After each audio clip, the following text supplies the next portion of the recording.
After recent revelations that Drake and PartyNextDoor's album, Some Sexy Songs for You, should reach #1, Drake fans feel like they've won.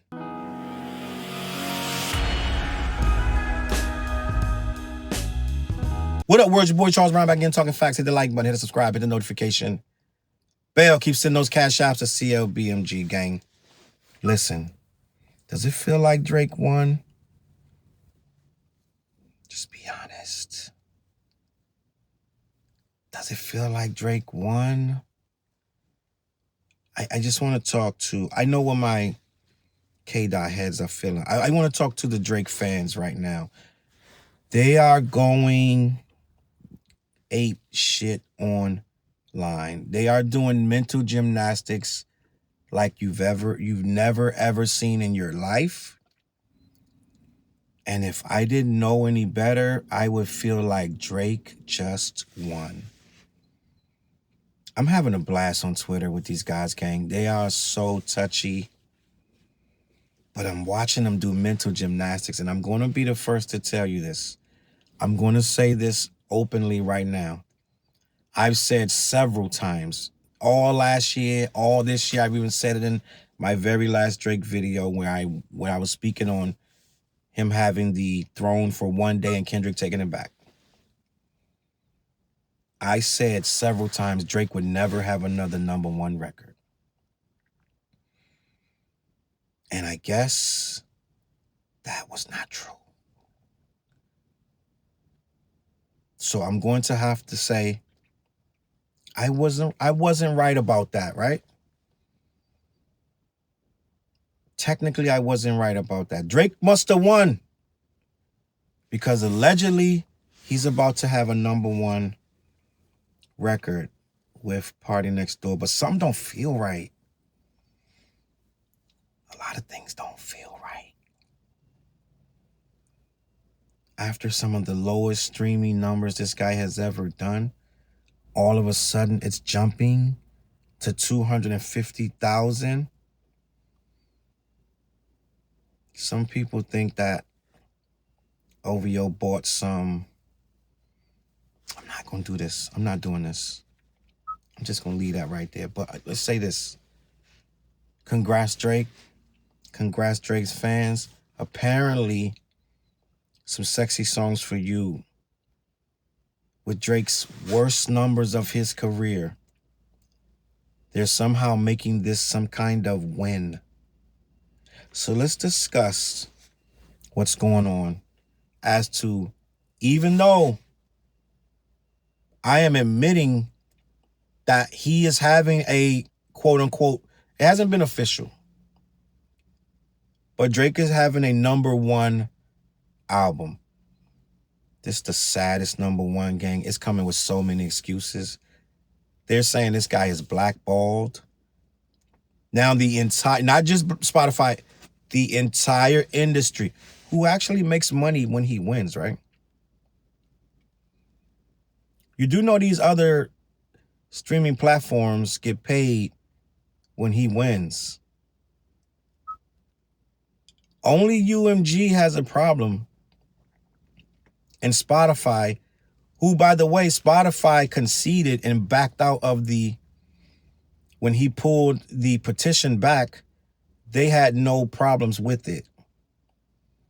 UMG is the one fighting.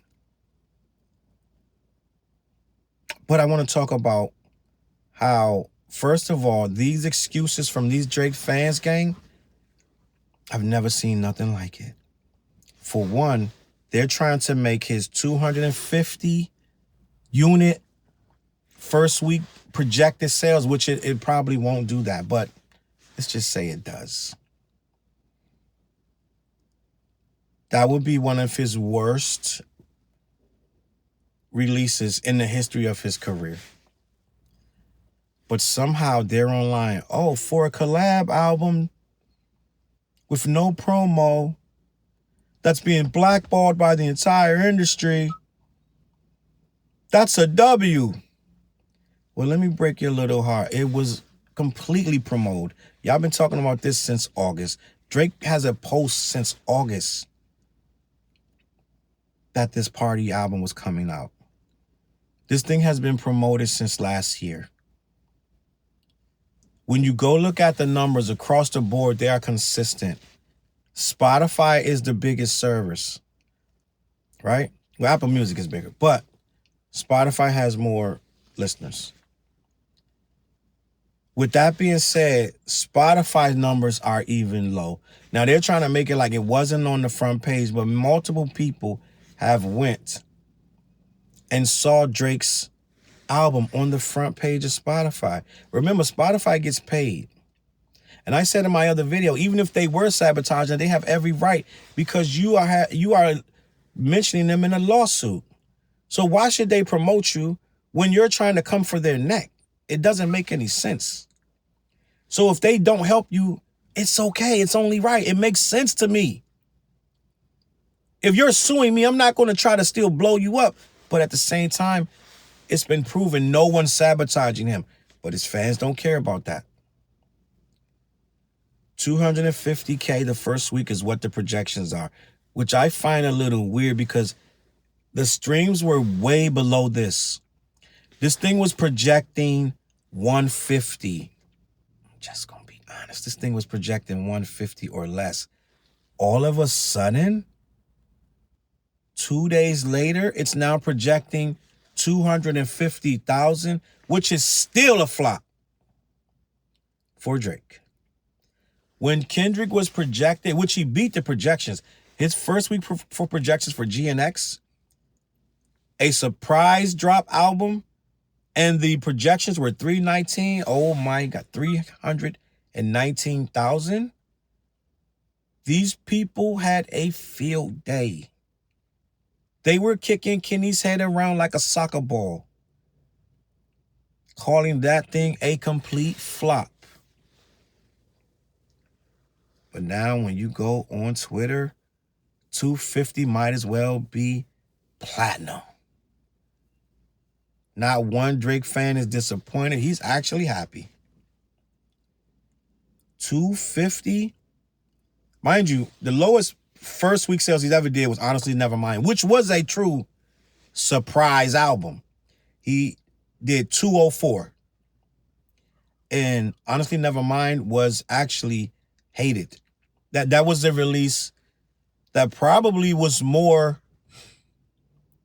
globally panned than this album. I'm just going to be honest. And that one did 204. The 250 has 28,000 pure sales, which is people bought the album outright. Compared to Kendrick's 247,000. So I want to talk about the difference of these albums because I don't think this is a. I just want to be clear what a win looks like. Kendrick only has 12 songs. I need you to understand what's happening. Kendrick only had 12 songs on GNX. He did 350. Drake has 21 songs and he did, allegedly is about to do 250. Every single song extra that you do means more streaming for a person that when they stream the album, they're going to have more songs that they're going to listen to. And I was watching Fantastic Hip Hop and he made a great point. He said Kendrick doesn't care about the streaming, but because he's not going to just throw a bunch of songs on there like Drake did, threw a bunch of songs on here, which admittedly are filler songs because when one person listens, they're going to get 21 streams out of that person rather than 12. He said that Kendrick's 12 GNX, based on the amount of listeners, had Kendrick put 21 songs on there just to fill it out, he would have opened up to over 600 million first week sales. 600 million.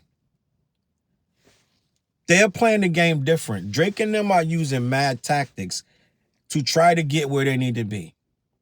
And they're going to say, oh, you're using bundles and this and that and the third. Everybody uses bundles, gang. I don't even put no thought into that when people say, you're using bundles. That's why they're saying The Weeknd uses bundles. Gang, this is a dirty game. Nobody's playing this fair. So you can't complain, just like when Nicki did it and they took her thing down from, you can't complain that people are using bundles. This is a dirty game. So we're not really worrying about that. But what we are talking about is people saying that this is a collab album. Academics came out.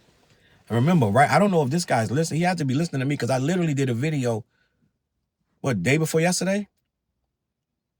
Saying that Academics, at the end of my video, I was pissed because I said, where's his numbers at? Where's Academics with all this hoopla? I went and did it right there on the spot. He hadn't posted since February 18th. All of a sudden now, right after my video dropped, he's out here talking about all these numbers where he was silent before my video, right? I'm taking credit for that. Now he's out saying for a collab album, which he just made this shit up. For a collab album, you take the average of the bigger artists and the average of the smaller artists, and that's where you land up. So he's blaming that Party is a smaller artist, so therefore Drake's big numbers, Party small numbers would meet in the middle, and 250 is right around where it should be. That's illogical. It's dumb. Let me tell you how I know it's dumb, because Drake did a collab album with 21 Savage, and they did 404,000 in the first week, which Drake fans were ecstatic about, and that is a collab album. They were winning. Now, if you go on any of these guys' posts, they got 5 excuses minimum as to why this album is not performing at that rate and how it's still a W with all these asterisks. They're going to bend these rules and twist these numbers until this thing is fantastic. I don't understand how these guys could call Kendrick's 319 a flop, which he ended up doing more than that. But now 250 is great. All the mental gymnastics. And just to put it in perspective, we know that the Super Bowl was a bump because he got the Super Bowl. But this week, the very same week that Drake drops and gets 250, Kendrick gets 247 months after he's already dropped that GNX album. When did GNX drop? November? October? November? Months ago. And he's still, and get it, I get it, some of that is including the physicals that they just shipped. Something like 100,000 physicals. But he even outsold you in physicals. And we all know what these guys are doing.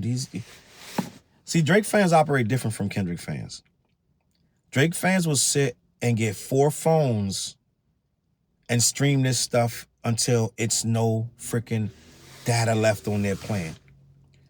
A lot of these guys are streaming. You just half look. They're telling each other, keep going, gang. Kendrick fans don't care about that.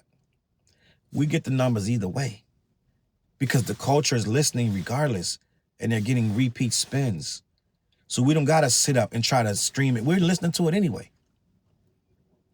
We don't got to get my phone, my sister's phone, my cousin's phone, my girlfriend's phone, my boyfriend's phone. We ain't got to do all that. So with the 12 songs that GNX had, Kendrick did 363 million streams just off 12 songs. By comparison, with 21 songs, Drake and Party did 150 mil. That's not even half of what Kendrick is doing with less songs. Does this feel like you're winning, gang? If I was a Drake fan and I knew all this stuff and I knew that Kenny just hit 1 billion for 2025, the first and only solo artist to do it in 2025, I would kind of stop just comparing myself. I get it. You had it for years. And it stings to not having it. It's over. It's over, gang. This guy's beating this guy Drake in every single way. This 250 is a shell. It's a flop of itself. You guys are in for a long ride if you believe that this is a forward situation for you guys. This thing had a 60% drop. A 60% drop. You can't fake that. Industry can't make that happen. That cannot be blackballed, gang. And why is it always a reason why your numbers on your side go down, but when everybody else's goes down, it's because it's trash? But Drake's is never trash. It's always a reason. Someone's doing this. Someone's doing that. But when everybody else's number goes down, it's trash. I'm tired of trying to figure these guys out. But I do want you to know that Drake ain't the head honcho no more. The Weeknd is beating Drake soundly. Tyler's beating Drake soundly. Travis is beating Drake soundly. Kendrick is beating Drake soundly. I know this is your goal, and you guys like to make a lot of noise and clap your hands and stomp your feet. The Drake era is over, and I get it. Drake is a huge artist. He's going to sell regardless. And I've been saying this for months. He's going to sell, but it's going to be at a lesser level. You're going to have to rethink what you're acceptable with, because the curiosity is going to be less and less. And unless he steps up his musical contribution and do better songs and avoid these goofy steak videos where there was a drone who caught Drake gambling on steak and he throwing his chancleta, as the Spanish people say. At the end, it was awful. I don't know why. He threw the chancleta. The drone is here. He threw it over there. Let's just be honest, guy. I'm going to let you guys have it for a minute, but I know this don't feel like winning. I know it don't feel like you won anything. It's like when you see your team, and I'm gonna put it like this. This is gonna be as real as I can do it. The Kansas City Chiefs, we saw them. We watched them all season, gang. Squeak out games that they should have lost. Barely beat teams that they should have beat. Watch Mahomes play like absolute trash. And I know he played like trash because I had him on my fantasy team and I lost quite a few games. I didn't even make the playoffs because Patrick Mahomes was playing like Goonie Goo Goo. But somehow, some way, they made it to the big dance. And it felt hollow. And when they got in the big dance, they got exposed bad. Gang, that game was over by the half. They got garbage time points to make that thing look like it was close. 40-22, if I'm not mistaken. And about 13 of them points came at the end when they ain't have not a chance in the world. So I'm sure Kansas City fans felt like they were winning. And it felt like they were the champs and they were about to three-peat. Then the real world came and kicked them right in the balls. This is what's happening. Yes, get your number one. There are no songs on here that we're like, that's a number one song, but the album allegedly is about to go number one off of streams. Which again, I'm not going to raise any weird. I'm not doing what they do. It just seems a little fishy. But at the same time, I'm going to give you your moment Congratulations. You've won absolutely nothing. This is the most hollow #1 in history. It's a sad #1 because you got to keep explaining why it's good. We all know this is not a good number. We all know these are not good numbers for Drake. We all know that he's not being blackballed. We all know this. We all know he promoted this album for 3-4 months. And we all know most people are not happy with the album. We all know this. We all know that the album is doing numbers off of curiosity and hype from the Super Bowl. People want to see what Drake is going to say. But what I'm going to do, I'm going to admit that you guys did indeed get a #1. And you guys did indeed make it to the Super Bowl. But I'm also going to say you guys got blown out in the Super Bowl. You guys lost 40-22. And right now you're getting garbage time points. CLBMG. Peace. Look, mission impossible to drop a few lines without dropping old times when Southern Hill was still a gold mine. When pistol grips was my shit and I sold mine. When Alias was not a show and they told mine. CLB.